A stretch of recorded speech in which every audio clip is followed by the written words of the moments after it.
I do too. But I put in good. Pastor, did y'all register DJ for pre-K? No. Going to? Well, the lottery was today. Pre-K, they doing the lottery. Yeah. That's how you get in. Yeah. Dante might not get it. But you were gonna send Dante to Glen, right? Well, we were, but don't know. And him up for it. Like she lottery. I thought he was.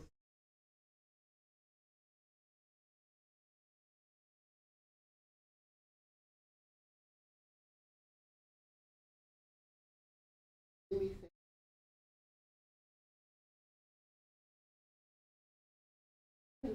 Who's I'm over with? Refugee. So they let him in first.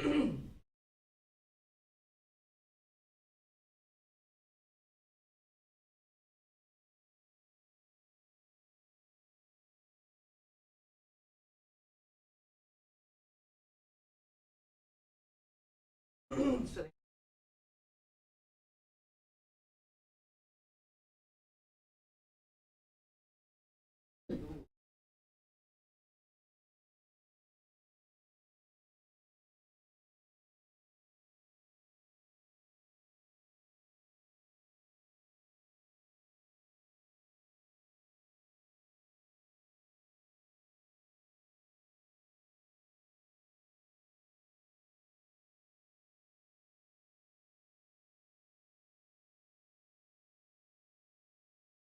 Who? Couldn't. No, I don't. That We code, we know. know who the cutoff is. We all know.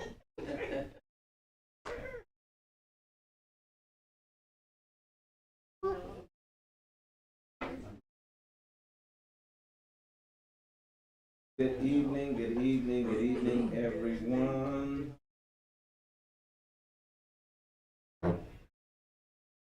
Uh,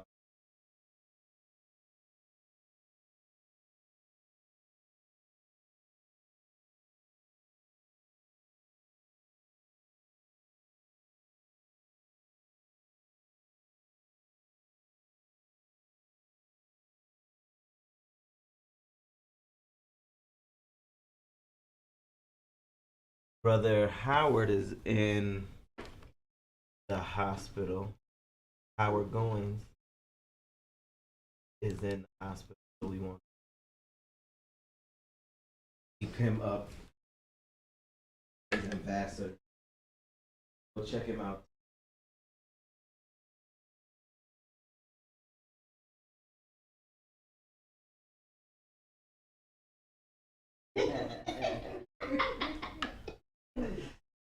Our Father and our God, we thank you for faith. Thank you always for looking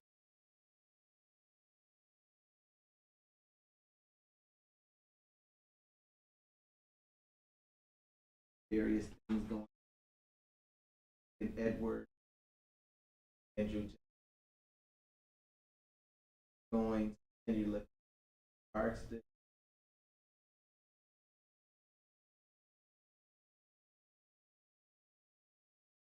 covers first surgery, granddaughter, Sarah, for all those things have those who we just ask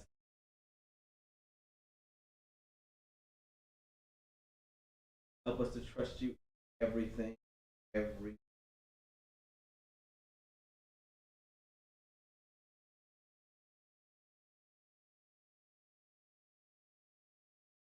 one, two. All right.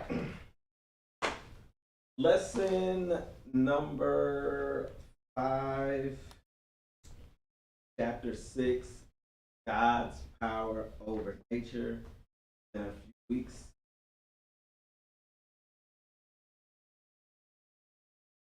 get back in. central idea is that God has established certain physical laws for the operation of his universe. Moment by moment, those laws operate according to his direct will.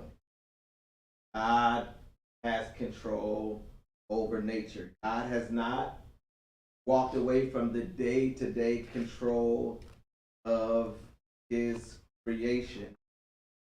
Certainly, he has established physical laws by which he governs the forces of nature, but those laws continuously operate according to his sovereign will.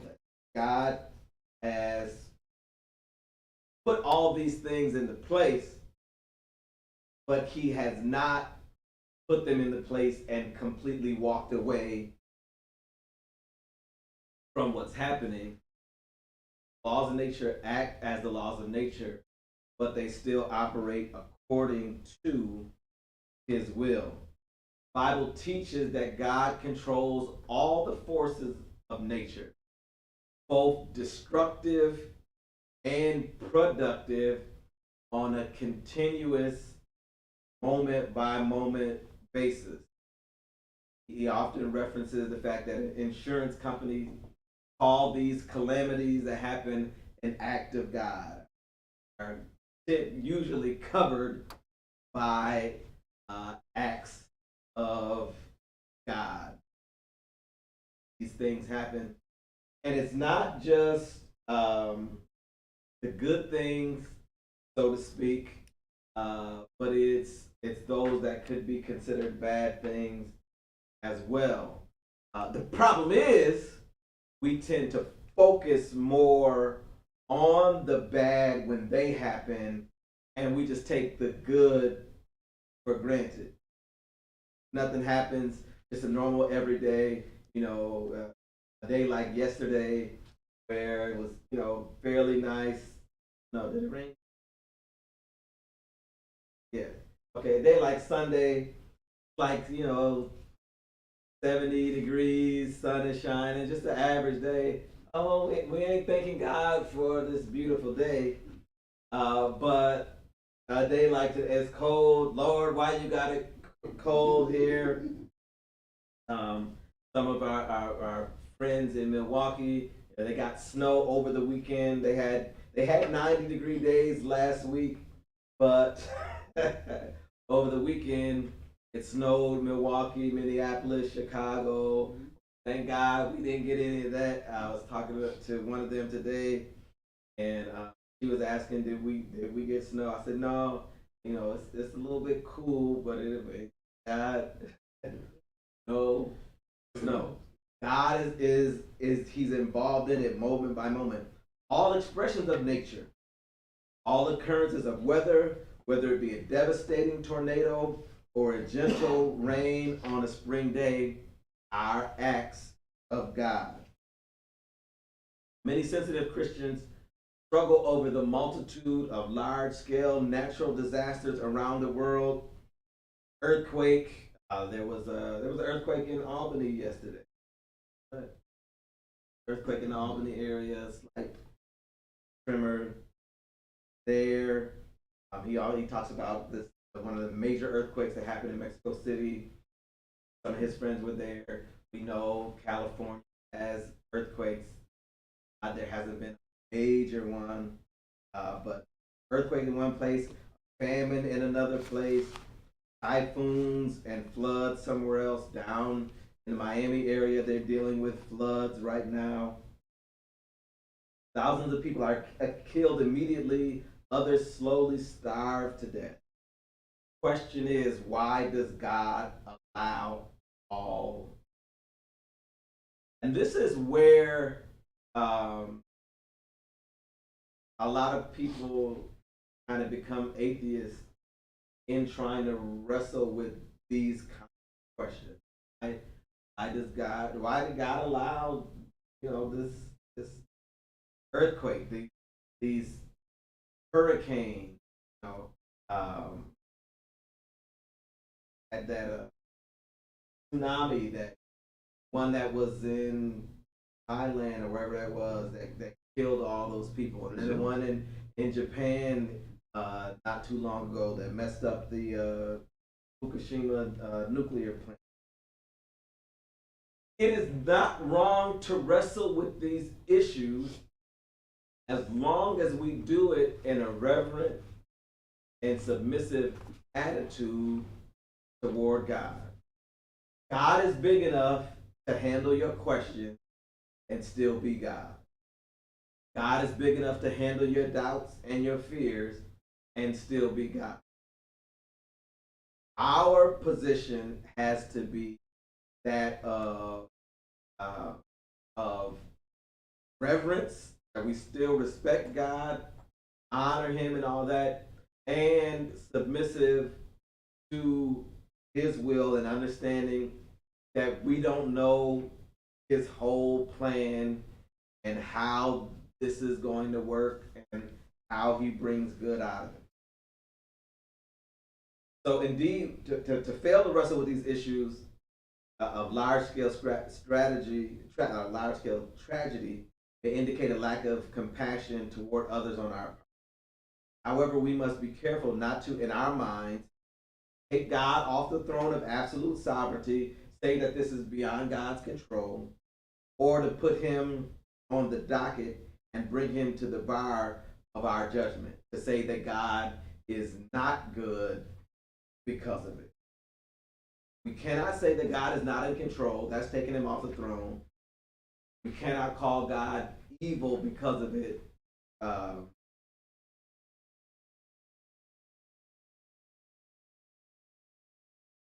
God brings Himself into these events. Isaiah 45:7 says, I form the light and create darkness. I bring prosperity and create disaster.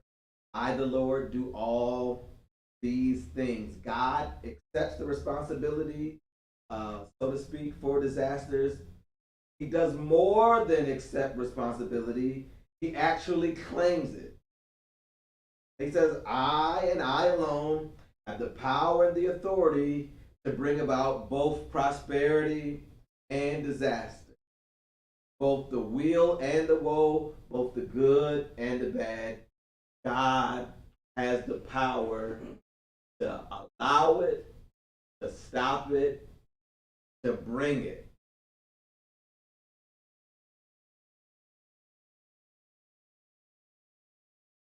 We obviously don't understand why He creates disaster, why He brings it on one town and not another.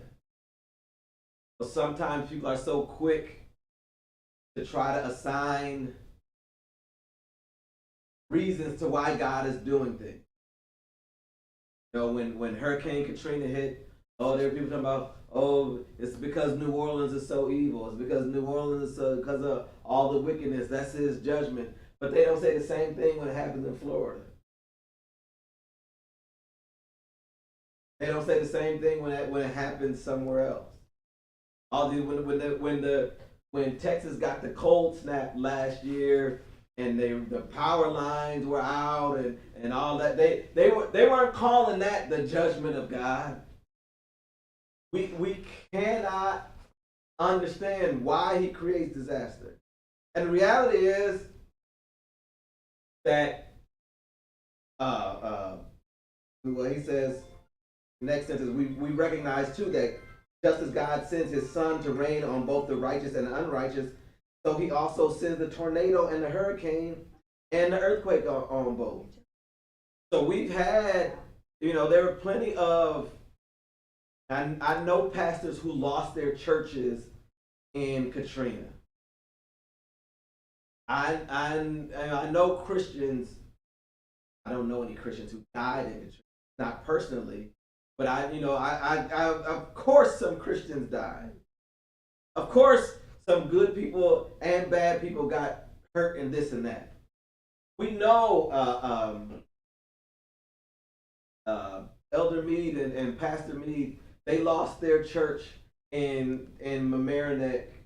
Their building was pretty much destroyed, and they're trying to get it back together. Tomorrow I'll be at First Baptist in Mamaroneck. They also lost their building pretty much destroyed. But they're back in it, and worshiping, and Pastor Elder Mead, and they're renting from them. So they're there, but so we know that it's not necessarily the judgment of God that brings these things, because with something like that, there's no doubt that Christians get caught up in it, believers get caught up in it too. Believers are affected by it. You know, it ain't just if the neighbor's power go out, though, just because I'm the pastor doesn't mean that mine's not going to go out. And we see it really. I'm sure if he wrote this book last year, we really saw it with COVID. I mean, a lot of believers lost their lives through it. So we know that that's not that. God's sovereignty over nature does not mean that Christians never encounter the tragedies of natural disaster. Doesn't mean that he, sometimes he does. He can. I mean, when it, especially when it is punishment. We spent a few weeks dealing with Israel and the Exodus, but he let those afflictions happen to the Egyptians, but not happen to his people. He allowed the children of Israel to escape all of those things. So he can do it, and at times he does. But how that works, when that works, and why that works is really beyond us. I was thinking about it. It's like, I mean, I've said it before, like DJ trying to understand what I'm doing, but it's worse than that. I mean, it's like DJ as a newborn baby trying to understand what I'm doing, trying to figure out why I'm doing things the way I'm doing. He has no concept of anything that's happening in the world, and we're trying to question God. We just don't. We don't know what's happening behind that curtain right now. It could be something over there. I was down in the Bronx today, doing some work for a church, and I went in the basement and I heard this piano playing. But so they were we were testing the speakers. So they put a CD in and they were trying to, play it, make sure we could hear it everywhere else. So I'm in downstairs and I'm thinking it's the music coming through the speaker. I step on the side of the partition. That's a man really over there playing. We don't know what's going on right over there. We don't know what's happening on the other side of that wall. There could be a lion sleeping in there. And we're trying to question God about what he's doing, and we don't even know. He says illness and physical affliction is another area in which we struggle to trust God. Very much so. When God called Moses to lead the Israelites out of Egypt, Moses protested his inadequacy, including the fact that he was of slow speech. God's reply to Moses, very instructive to us in the area of physical condition. He says, who gave man his mouth? Who makes him deaf and mute? Who gives him sight or makes him blind? Is it not I, the Lord? Isn't God in control of all of that? We make excuses for what's happening. God says, I'm in control. I made one leg shorter than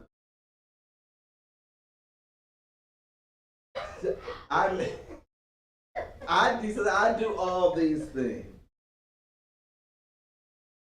God specifically ascribes his own work, physical afflictions of deafness, muteness, and blindness. Afflictions don't just happen, they are all within the sovereign will of God. Now, such a statement immediately brings us to the problem of pain and suffering. Why does the sovereign God who loves us allow such pain and heartache. We know that all creation has been subjected to frustration because of the sin of Adam. So that we can say the ultimate cause of all pain and suffering must be traced back to the fall. When God created the earth, everything was in a perfect, harmonious state. But when sin entered the world, sin damaged everything. Every single thing that exists. This home of ours, it damaged everything. Our bodies began to break down.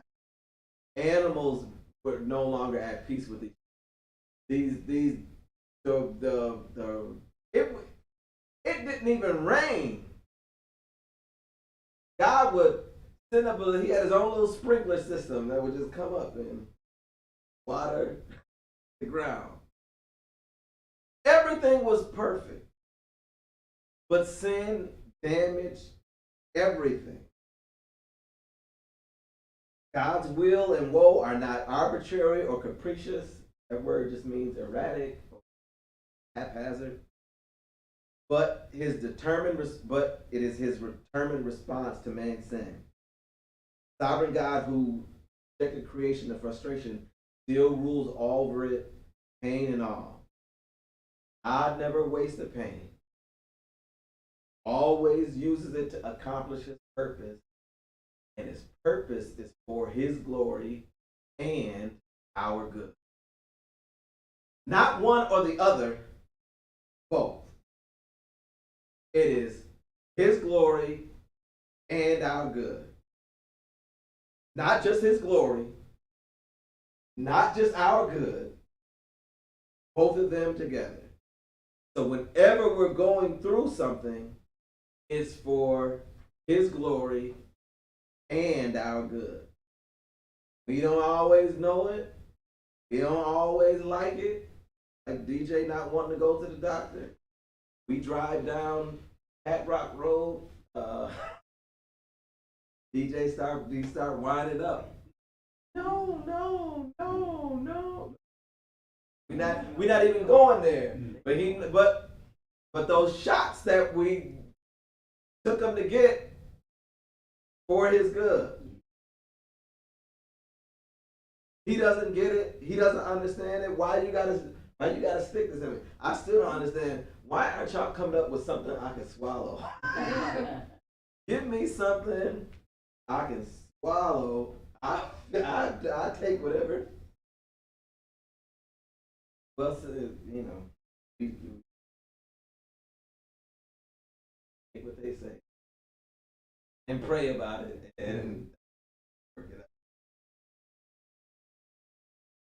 Therefore, we can trust God when our hearts are aching and our bodies are racked.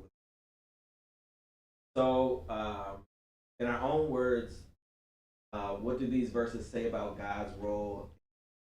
First one, Job 37, 3, 6. He says, he lets it loose beneath the entire sky, lightning to the end. 6 says, for he says to the snow, fall to the earth, torrential rain, mighty torrential. And ice is formed by the breath of God. Watery expanse is frozen. He saturates clouds with moisture, scatters his lightning through them. Whirl about, turning around and round at his direction, accomplishing everything he commands over the surface of the inhabited world. He causes this to happen, punishment for his land or for his faithful. God is responsible for it all. And sometimes it's for punishment. Sometimes it's for his land or for his faithful love. We need the rain. Now me, I wish it would just rain at night, be dry in the morning. God, why can't you just make it rain at night? Be dry during the day. That ain't my business. All I know is we need the rain. And you know, we complain about the rain, but the farmers want the rain.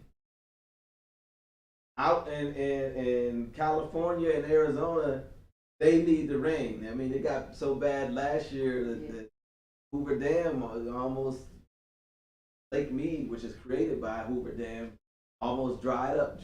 They start finding bodies of people who have been thrown in and all kind of things. And water dropped below the level of the intake valves. It was very dangerous.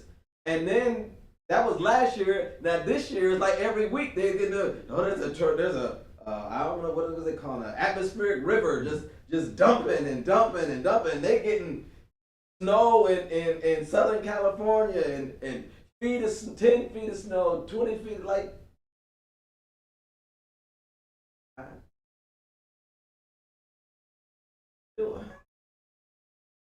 y'all prayed for rain, and he sent it. God does all of these, and understand. And we're reading. This is from Job.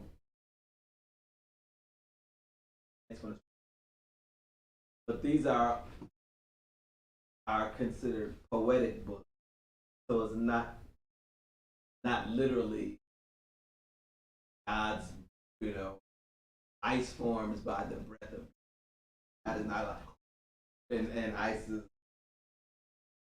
coming not literal, but understand.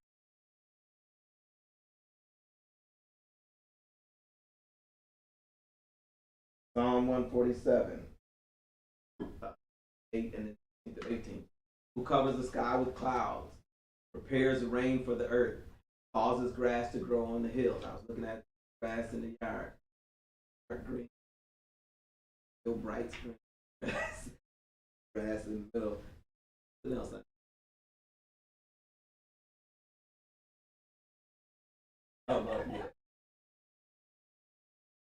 He spreads snow like wool. He scatters frost like ashes.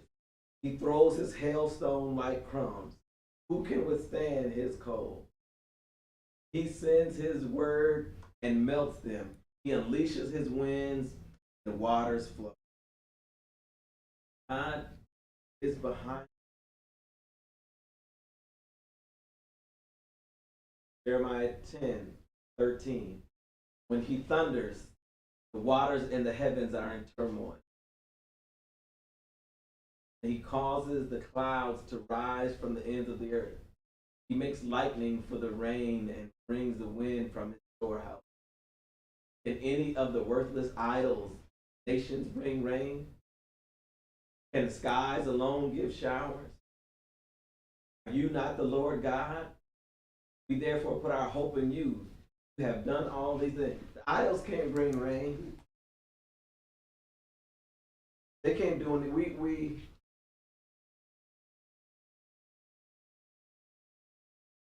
I don't know where I was. We had a message about, I was in my revival. Preaching about Gideon.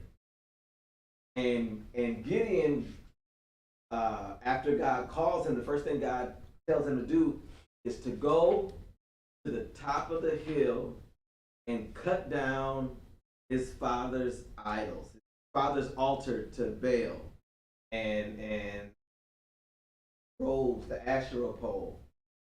And when he does it the next day, the people of the town who worship at that altar were ready to kill him. And Gideon's father says, do y'all have to protect Baal? Because if you have to protect Baal, then Baal is not a god. and if Baal is a god and you trying to do something, you trying to do his job, then he gonna get you too. So let's let my son live. And it was his altar. Idols can't do anything. I ain't afraid of nobody praying to no idol. That idol can't do nothing to me. God is the one who was in control. They can't bring rain. And they used to they in some cultures they still do. They had an idol for everything. They had a wind god, they had a rain god, they had a sun god, and they trying to appease all these different gods and believing that one is responsible for this and one is responsible for that and one is. They can't do none of that. God, our God, the Lord, Jehovah, Yahweh, Elohim, God. He's the one who's in charge. Amos 4:7-9. I also withheld the rain from you while you were still there, months while you still also withheld the rain from you while there were still 3 months until harvest. I sent rain on one city, but not rain on it. One field received rain while field with no rain withered. 2 or 3 cities staggered to another city to drink water, but were not satisfied. Yet you did not return to me. This is the Lord's declaration. Struck you with blight and mildew. Locusts devoured your many gardens, vineyards, fig trees and olive trees. Yet you did not return to me. This is the Lord's declaration. Sometimes it is punishment. Sometimes God has to put his finger on you to get you to do what he wants you to do. Israel would many times to turn their backs on God. God let them get captured. They pray to God, and God would send a deliverer. That's almost the whole book of Judges. They turn away from God, God sends somebody to. But here it is. He says, I didn't send nobody. I'll let you stay right there. And I kept your rain before the harvest so that your plants wouldn't. I let it rain over here and not rain over there, and still wouldn't. I'll let you leave your city with no rain and go to a city that had water and drink the water, and but it couldn't quench your thirst. Because it wasn't about water, it was about me. And you still wouldn't pray. Still wouldn't return to me. I let it all dry up, and you still wouldn't return to me. Some people, I don't know if it's hard-headedness or hard-heartedness, or sometimes it's so obvious that we overlook it. That it's just like, oh, pray. Yeah, I need to pray about this. I can't find it. Lord, show me where it is. Yeah, sometimes I'm running around trying to find something. I'm like, oh, I didn't pray. I'll pray. Usually, he'll get it to me. But with so many things, sometimes we just forget to pray. We forget to pray because we're not in the habit of prayer. If you're in the habit of prayer, then you're going to talk about what's going on. What is your usual attitude toward the weather? Anybody? Up until recently, even like what you said, I would talk to people. I said, if I was in charge, I kind of use it as a witnessing talk. I said, if I was in charge, only rain at night, like you said, rain at night because I acknowledge we need the rain. Then during the day, it would be sunny. It would be sun. That makes sense, right? But I realized that it makes me think. That's like saying if I was in charge, if I was God, right? That's what I would do. Rain at night. If I was God, I would do a lot of other things too, many of which might not be good. Absolutely. Or they might be capricious. That's the word. They might be absolutely. Or Audacious. with our limited knowledge, we think it's good, but we don't know, what effect it's having somewhere else. It's like, you didn't know you pulled the one thing, that one string that's holding your whole sleeve on, and instead of cutting it, you pull that string, and you don't know the whole sleeve done fell off. This was the important one. And so it is that I generally have a decent attitude toward the weather. Generally, this winter wasn't too bad. Get a whole lot of snow. But when I lived in Florida, it was too hot. Like, oh no, and then during the rainy season, it rains every single day. Just the sky, just like God just turns over a bucket of water and it just pours, and you don't know how long it's gonna last. It might be for 3 minutes. It might be for 3 hours. And so, you run out the store because you don't know, let me run to the car. As soon as you get in the car, the sun comes back out. And or growing up in Buffalo, where, getting 3 feet of snow, 4 feet of snow is like, or in Milwaukee, where not as much snow, but it's negative 30-degree wind chill. I've been here. Typically, my attitude about the weather has been, It isn't there, and it isn't there. right. As I'm watching the news, thank God it's not Buffalo. Thank God it's not Florida. Well, the people used to always ask me, I was a mailman for you, would ask me, how do you survive in this heat? Say, I have mental air conditioning. I always remember someplace a lot hotter, more muggy than where I am now. Relative to that, the walk in the park. I was in Vegas. My friends moved.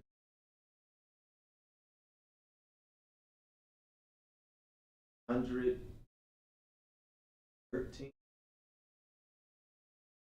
desert wind. So it was just non-stop blowing. It did not stop. And it felt like I was just under a hairdryer. And it was like, I just take me to the airport. I don't wanna I'm not walking around this town. Just take me directly. I had a later flight. I was gonna kinda hang out during the day. Nope. Can I get on early? Get me out of here. There's definitely someplace worse. You can tend to complain about the weather, or do you thank God for it? But I don't like it. I don't like it. I look at whether I complain. I don't get a full winter. Reason why I believe that those times for me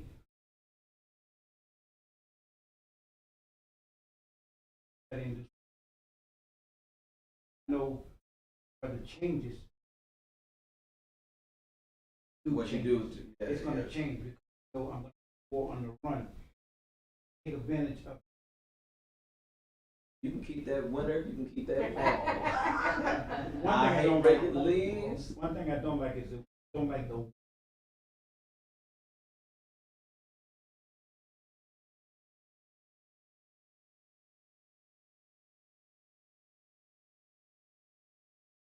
Do you ever feel that God isn't responsible? God is responsible for the weather. It's the third question. Yeah, it's respect. You ever feel like I'm glad you said, just, excuse me. There's a difference.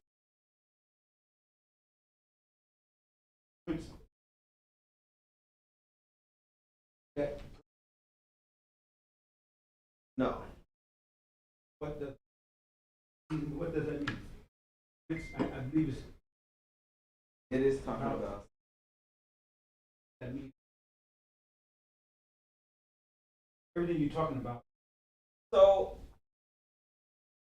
I'm gonna tell you, rather than give you a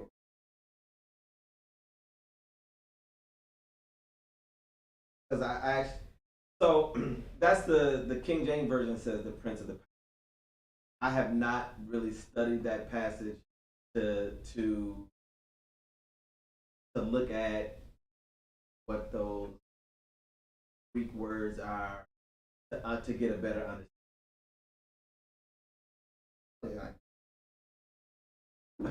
because until we started reading, always.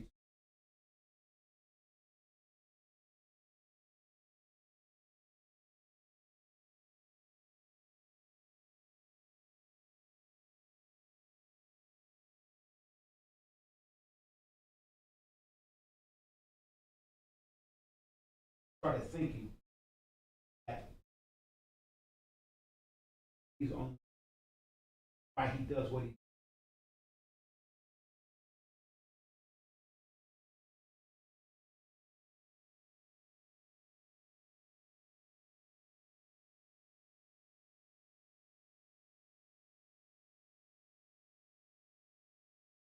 Right, right. So I just came up with a conclusion. It must be the devil. Theoretically, no, from theoretically after that part, but theoretically, I thought that big, God is in control of reason into the earth because you never know what can happen. They just created and left it. Why he has to earthquake, why he has that, knows he's like. I think he put those laws into place, and to personally, I don't go as far as he does. I think God set the laws of nature into place, but God knows how to make the adjustments he needs to make when he wants to make them, how he wants to make them. I think he lets some things play out, but sometimes he will interfere to stop things from happening, and sometimes make some things happen. But I think largely it's the forces of that's why the weatherman can predict, because this is the way these things go. But the weatherman can be wrong and say, well, this hurricane, we thought it was coming, but it just did this. I think God can do that. Paul. Well, I was just thinking, going back to the fall, all the laws of nature were affected by the fall as well. So we have entropy, for example, and things. And I just come to think that this Prince of the Power of the Air thing, I think basically Satan is pretty much been given control of the earth, because even he was able to tempt Jesus in the wilderness. I say, I can give you, all this is mine, I can give it to you, right? So he's basically in charge of, he's running, he's, what do you call it, like the custodian right now of the earth. But he's still got this oversight of God, he still has a leash. I think that anything that bad happens, we can consider evil or destructive, kills people. That's him with his leash let out a little bit. And any good that we see, result of that, hinders that or comes from that. If there's a disaster, people who come rescuing people out of those fallen buildings and stuff, like I'm not there, but I'm thanking God that those people are there, and they are exemplifying God's grace in a positive way, counter the evil.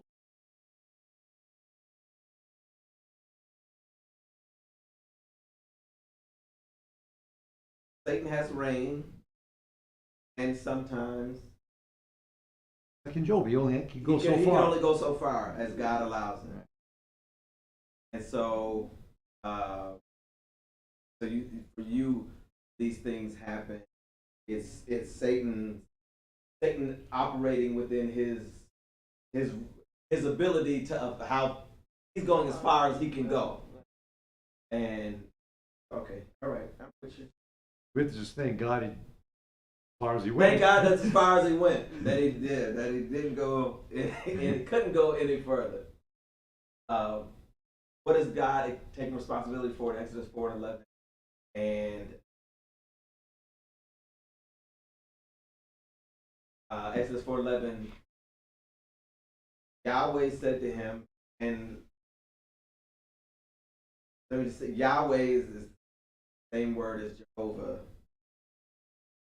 God's name.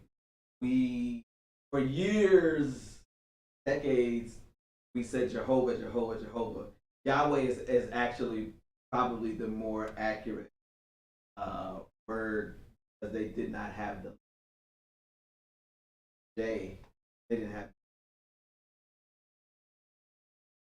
So when translated, Hebrew, they used the letter J instead of the letter Y. And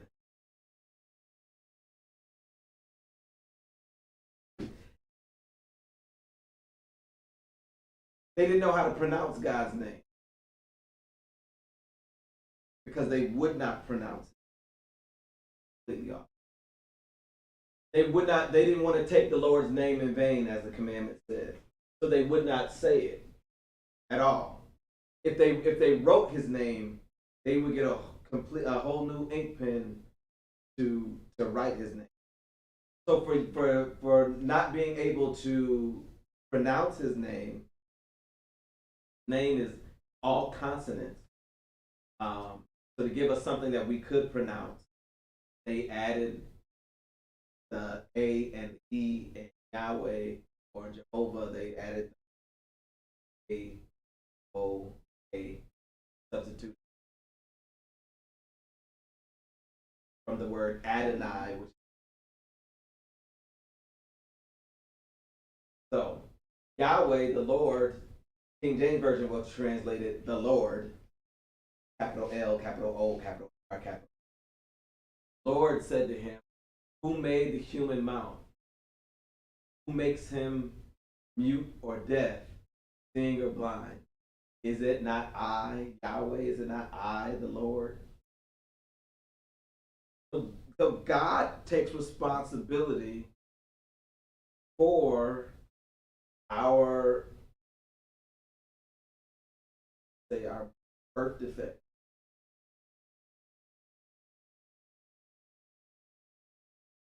That's what he says. I still think that's a result of sin. But God created the mouth. God created eyes, ears. He created all these things.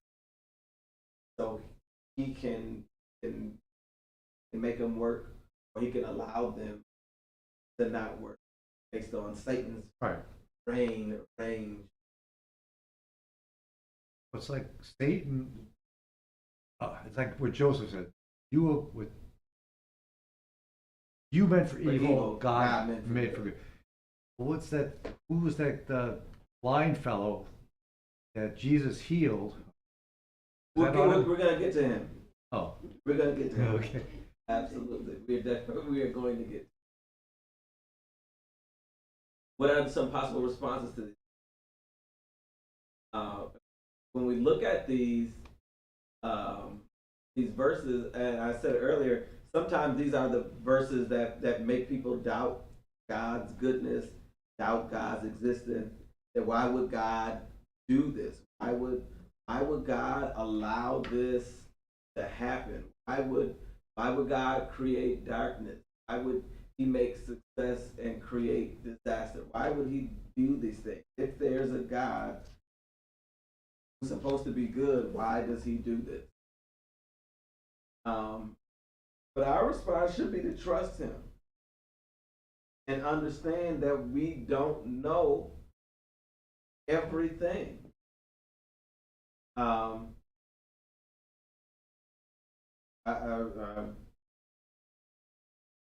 Lady from Milwaukee that I was talking to today, she knows probably why.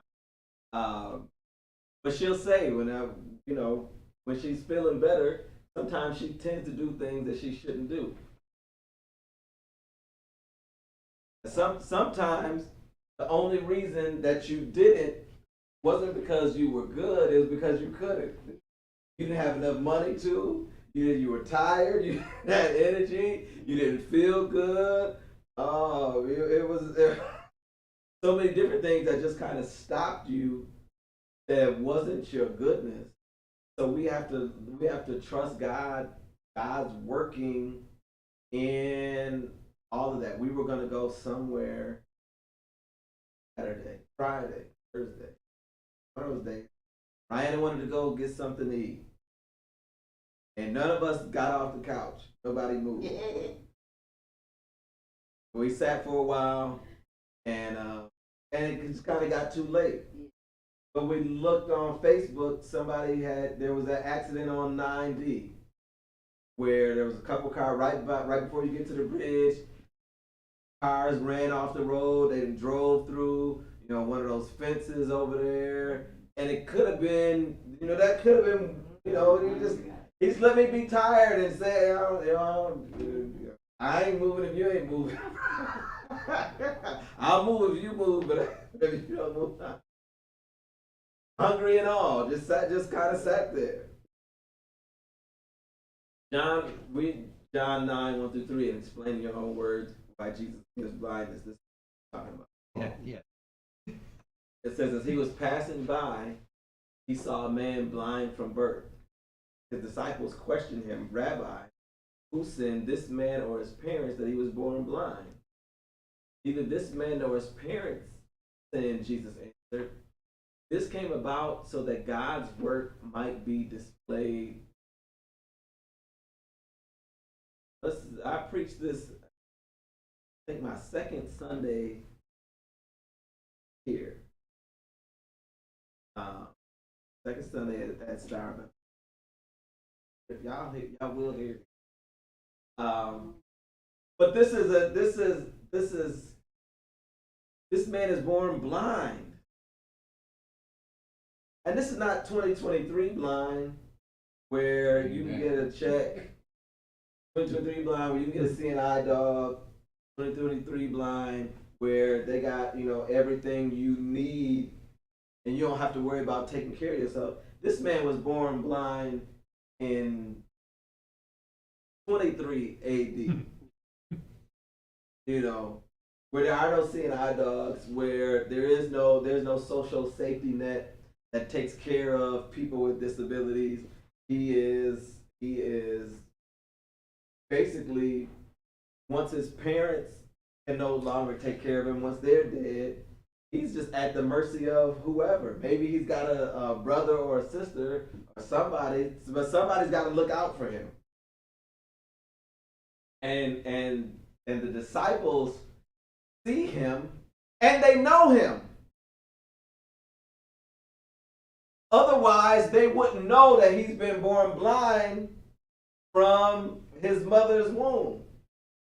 And they just not just intuitive enough to see that he's gone through this. So God lets him go through all of this.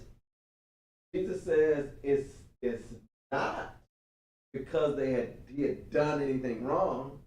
They asked him, one of the versions says, did his parents sin or did he sin in his mother's womb? How do you sin in your mother's womb? That he was born blind. This is no human person's fault. This came so that God's works might be displayed in him.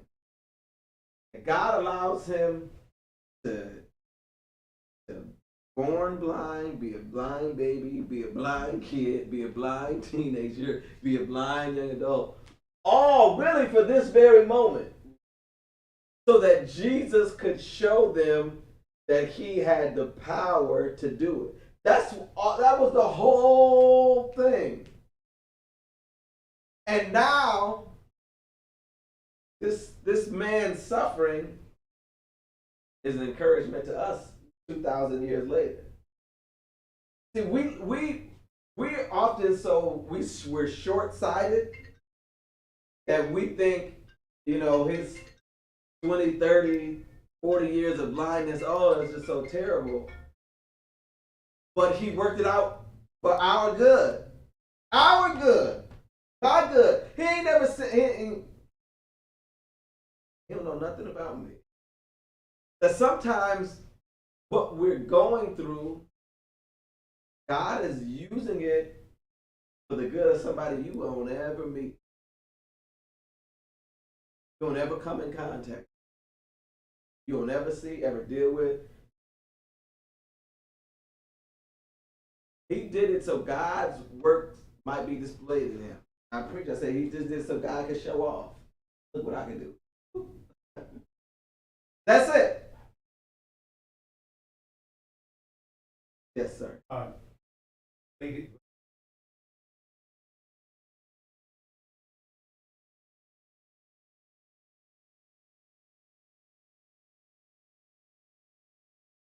Yes, God heals. God gives us But insight. they didn't. So how would you?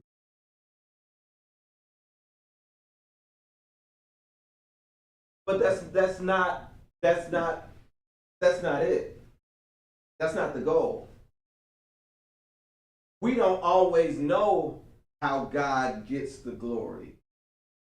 We can see how God gets the glory because Jesus is there. Jesus tells us that this is the reason why. Otherwise, if Jesus hadn't told us, we would not have known that. We'd have went on like the disciples thinking somebody did something. This is a bad birth defect, whatever. But I don't think Ray Charles was born blind. He didn't. He wasn't. He got sick. He wasn't born blind. He was Or was Stevie born I blind? think he was also not blind. I think Stevie got blind And too. younger and But how God gets the glory through their blindness, I don't know. I can think of one. I heard Stevie Wonder sing "I Won't Complain." I heard him sing "I Won't Complain." So for him to know that song means he's got a relationship with the Lord, at least at some level. And so how is God well, I know how it does. His music make me feel good. I like Stevie Wonder. Not only that, he can play without seeing the key. Not just whether I had to look at it. I would have to look. So he don't have.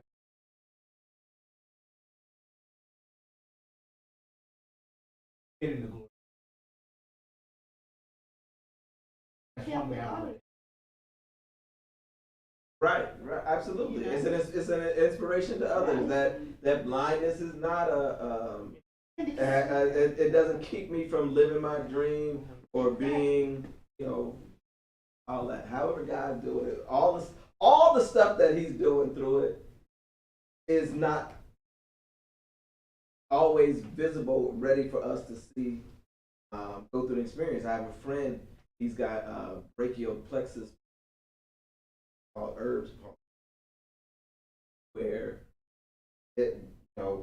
one of his arms is the size of mine, the other arm is like the size of a 10-year-old boy,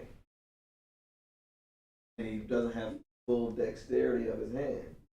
That boy can play the organ, play the piano, play the drums. He'll play a trumpet. I mean, me and him moved the piano. And I got two arms, and I'm struggling and huffing. And he got 1.5. But God is using, and he's created a foundation for other kids who go through that to be able to see that this ain't Not the end of the road for you. It's not. You know, God gets the glory. He's a church musician. He sings all over the place. He writes music. He does all that. God gets the glory. What does God teach us about conception? What were you gonna say, Marva? You just saying amen. Okay, all right. What does God teach us about conception, the conception of children in these verses? Genesis 16:12, Sarai said to Abram, before they were Sarah and Abraham, since the Lord has prevented me from bearing children, go to my slave, perhaps through her I can build a family. Abraham agreed what Sarai said. So it's not so much about going into slave, but she realizes that God has prevented her from having children. 1 Samuel 1:5 says, but he gave a double portion to Hannah, for he loved her even though the Lord had kept her from conceiving. I didn't put all this question. But the reality is that God is in control of conception. And for one reason or another, he chooses when to give, how many to give, when not to give. Now, we like to play God by various means and prevent conception through various means. What did you say, Diddy? Dirt might. So we can't take no credit for the amount of children that. No, because you didn't do it. You can't take. I got a friend. He's got 11, and I'm not talking about an old guy. He's like in his 40s, like I am. Like, Lord, thank God there wasn't. But we can't take credit for any of it because God does it. He says, couple is unable to have children. How can these verses help them maintain a trusting attitude toward God? Well, we do know that later on, Hannah does have a child. So, and we know that Sarah does have a child. So just because you haven't had one doesn't mean that you never will. But the reality is, if you don't, then we still have to trust God. That's that faith that the three Hebrew boys, when they're facing the fiery furnace, they say, God is able to deliver us from this fiery furnace, but even if he doesn't, we're still not going to bow down. And God is able to give children, but even if he doesn't, does not change how good he is, who he is, or his ability to do it. The idea that God claims responsibility for deadly earthquakes, droughts, blindness, childlessness, prompts sensitive people questions. Are there limits to the kind of questions we should ask God? If so, what are the limits? You don't think there's any limits to the kind of questions you? As long as you from a genuine. I think too, if you ask the question, God, good prayer, godly counsel, here with his word, because answers word more likely. Got to part the clouds and tell you, whisper it in your ear. Feel it to his word. Learned from Job. Job asked questions. God basically sat him Right. up. Oh, yeah, right. Right. No, and that's For the James. answer. James says, if you lack wisdom, ask God. If you don't know the answer, ask God. The Proverbs says, get knowledge, with all that get an understanding. So I don't think there is a limit on what we can ask God, but I believe, like Dee Dee said, you better be sincere and you ought to have some humility. And be ready for And be ready for the answer. Yeah. Are you ready for the answer? My father always says, don't ask questions you're not ready for the answer to. Handle the truth. You Yeah, can't handle the truth. Then, Right. do you love me? Do you really want me to answer that today? You don't want me to answer that today. Just ask me something else. Can we expect God to answer our question? I believe so. I believe He can. I don't believe He always does, though. I don't believe He always does. What attitudes are acceptable when questioning God? We talked about that. Humility, reverence, submissive. What kind of attitudes are unacceptable? Haughtiness, demanding, say Jackson, arrogance, absolutely. Give some possible reasons why God leaves many of our questions unanswered. Why does God not answer? Sometimes we got the wrong motive. Sometimes it's when I was going through this, as our faith to keep us operating in faith. If I know why, then I don't have to have faith. But if I don't know why, then I have to continue to trust Him and wait. And realize who you're asking, who you are. For example, you wanted to know why your computers are running right. You managed to get to the IBM and talk to the head of IBM or Bill Gates or whoever. Got an audience with him. Asked him something. Not be able to answer it for you. You won't understand if you tell. Right. So why? He may not want to. It's up to him. He's It's him. his He right doesn't- to right. not, you know. And that's just Yeah, that's his him. right to us, not us to God. to not do it. Yeah. And sometimes it is. It's beyond our comprehension. People, when I'm doing work, people ask me stuff all the time, and I'll be like, if I told you, you wouldn't know. I'll try to break it down as best I can. You still look at me crazy. Yeah, I told you, you wouldn't know. Sometimes we just don't ask. And information is very Sometimes we dangerous. don't. Take the information that was probably useful.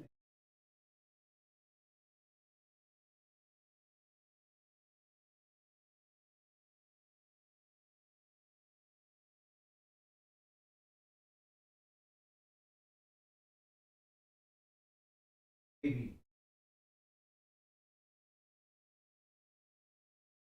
Absolutely, yeah, yeah. We could take that information, or it might be we don't know how to handle the answer. So if I have to help Christine, you might not be ready. Well, why'd you do it? Well, I needed to help Christine. Well, why'd you have to hurt me to help Christine? Why now you mad at me? But it wasn't about you. It's about Christine. And I'll work it out for you after a while. But you need to hurt. But if I tell you that I'm about to hurt you to help Christine, you're gonna stop me from hurting you. Right. You're gonna try not to. No, don't hurt me. No. You're gonna have to do this some other way.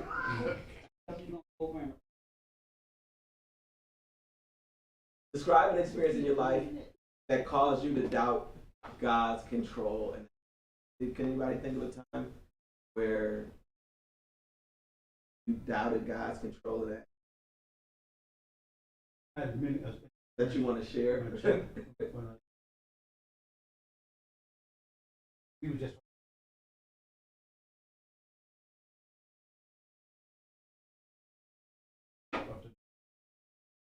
But I couldn't understand why this was happening to me. Here's a man loving.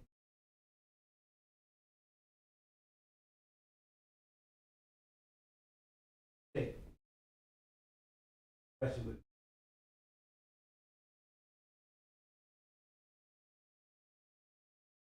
a long time I could not understand.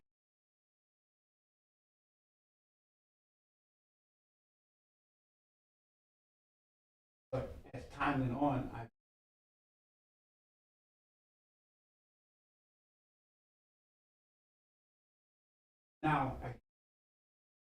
got the answer.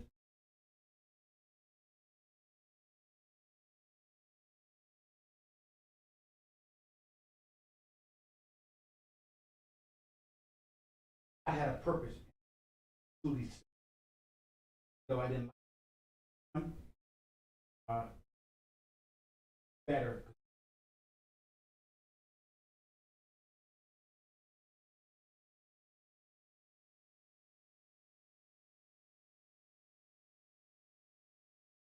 I was at.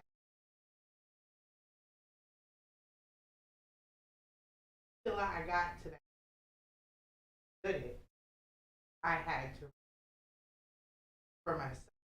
I was why he happened. And that's a normal, like, why? I mean, I can just imagine these people's, their storms come through and their homes are destroyed. Like, God, why? I tried to live halfway right. I did this, I did that. Why? I'd be mad too. But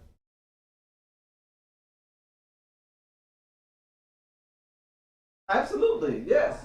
Why did I mean, and that's really it. You know, that's the one that hits home for many of us. Why did my spouse, my friend, my sibling, my parent, like why? How can you possibly bring good out of this?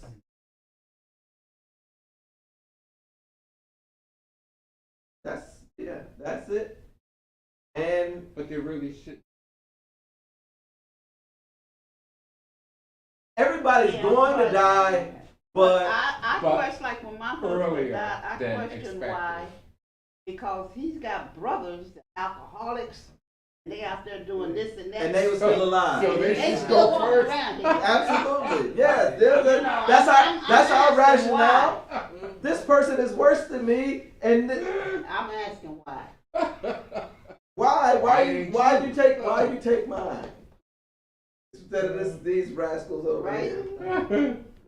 And that's normal. That's normal. And sometimes we don't ever know why. But as we were going through this, I was, as I was preparing, it's always, we think death is the worst thing that could happen to someone. But death is nowhere near the worst thing. Death can be the best thing that happens to someone, depending on what they're dealing with and going through. And the Bible says, precious Lord is the death of his. It's precious that we rail against it, we fight against it, we don't want it, and he says it's precious because they're with me.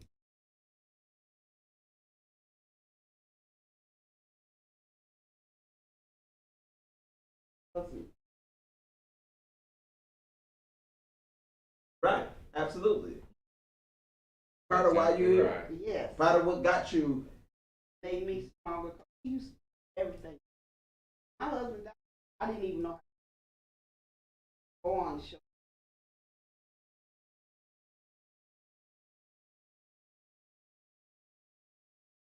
Absolutely. how can coming to grips with the fact that God is in control of nature affect your daily life, especially? One word for me is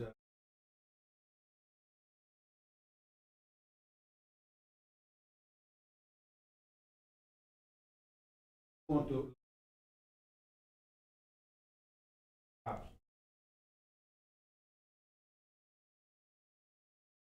on that background.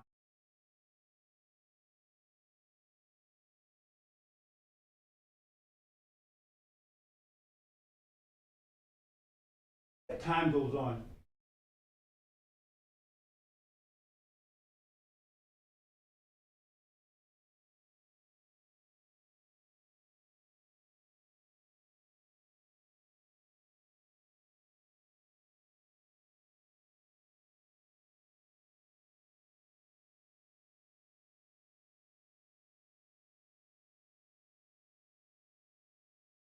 believe me,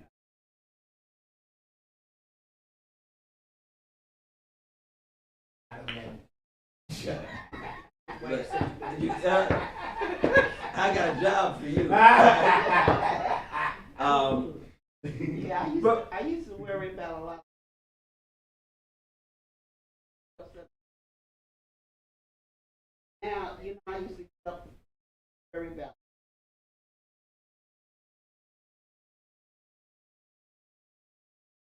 What it is. That's how tragic.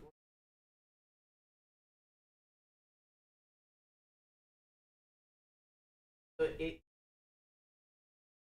For me, it helped me to complain less.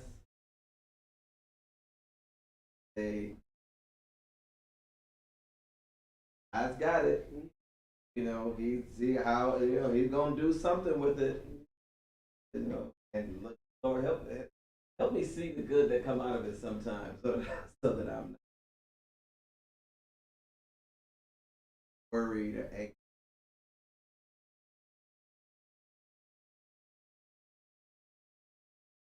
Anything else before we get out of here?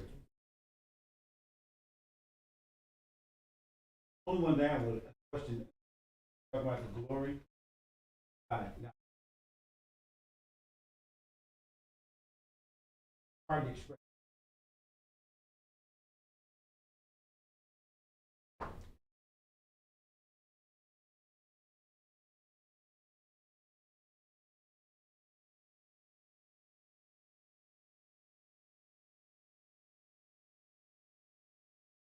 I'm like God. Gets glory out of it.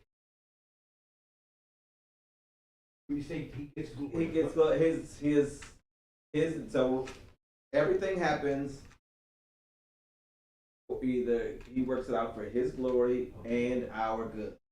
Both of those things happen. His glory and our. So people see me with DJ and say, "Oh, he's a good father." No, I mean that you know, when I did the revival in Buffalo, I took DJ with me. I didn't leave him here. I took him. So they see, you know, they see him. He's clean. He's not hungry. He's he's smiling. We're holding hands. He's happy. You know, all those things. But all of that is for his good. But some of it is for my glory. Yeah. That people will say, they will know that I'm a good father. So I get glory when they see me being a good father, but it's also his good. I ain't doing it just for my glory. I'm doing it mostly for his good, but I do get some glory. And I do it when I do work for these conventions. I do work for our state Baptist convention, so I would take DJ with me. So there's two ladies. One lady, she sells hats at all the conventions, and and she visited my in-laws' church in Florida. So my mother-in-law called and was like, "Oh, so they said you do such a good job with DJ when you take him and when you have him and all that stuff." And that's my glory, Right. but it's his good. So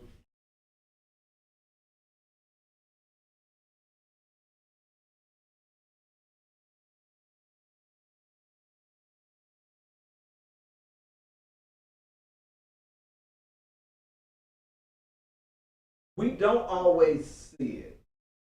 We don't always get to, we're not always the one who glorifies God in it.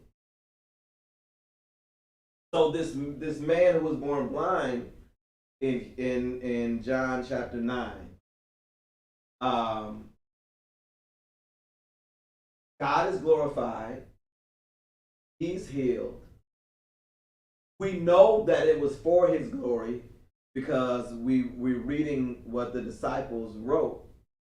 They know it was for God's glory because he told them, but the man who came by the next day may not know that it was for God's glory because they didn't get the whole story. We got the whole story, so we know what it was. We know how it ended. And sometimes we don't know how it ends. Sometimes we don't always get to see the good that came out of it. Because sometimes the good is not for us, it's for somebody else.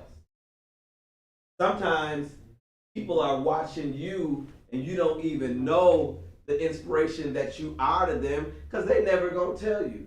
You don't even know they're watching, but God is getting the glory all along and you're not even aware that somebody is seeing me, what I do, glory to God. Okay, all right, but it's not in front of us, and it's not always for us to see that because we're not always the one who glorifies God in it.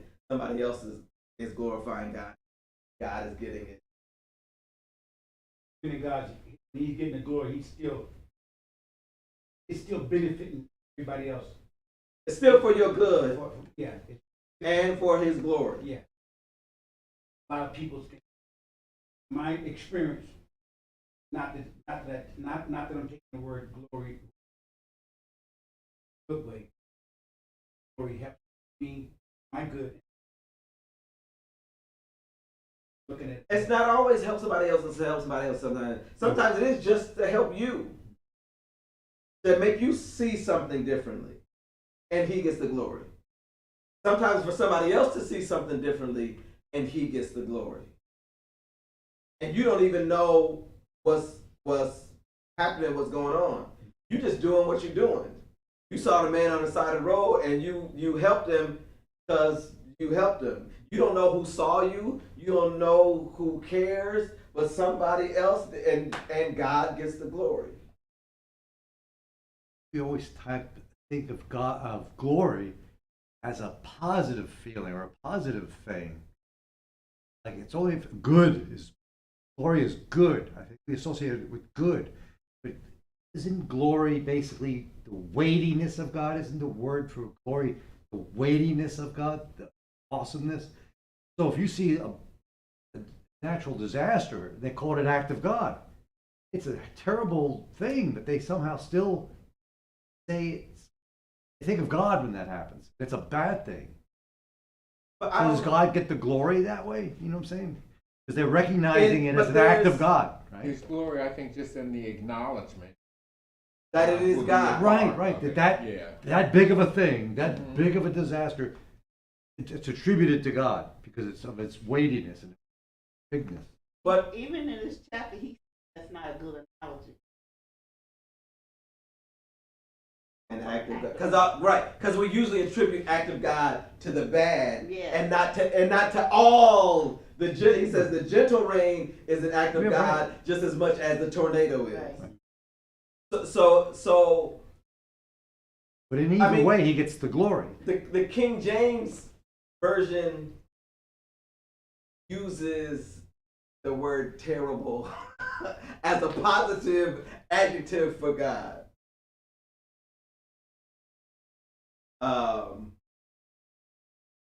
This is Christine made some terribly good macaroni and cheese. it was terribly good. Buffalo chicken mac. Never get terribly good. But it's sometimes we take some of these words and we do give it a one-sided connotation. We make it negative or positive, but it can be both. And so, but the word glory has multiple. One of them is the weightiness, but when we talk about to glorify, then that's in a positive sense. But also, the glory is a word for brightness. So there's you've got those different things. Which one is being talked about? I think it's just to acknowledge God in everything. Right. That his hand is involved. That in his everything. hand is in everything. That's If he didn't stop it, if he didn't do this, he did this. One way or the other. It got to us because he did this, or it didn't get to us because. which is the So that was Father and our God, we thank you for this day that you made. We thank you for your mercy, your grace, your kindness toward us. Lord, help us continue to trust you in all things. Lord, you are awesome. You are mighty. You are in control of everything. And Lord, help us to know that it's all you. Everything either comes by your hand, through your hand. But all help us not for that you are working things out for our good.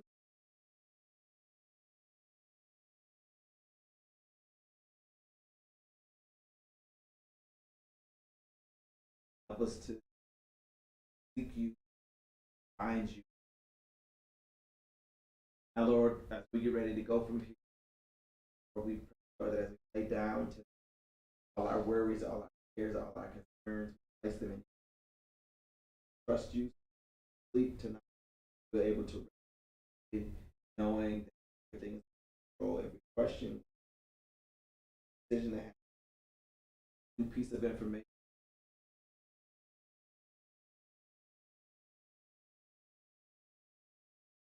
Just sweet rest tonight. In the morning, your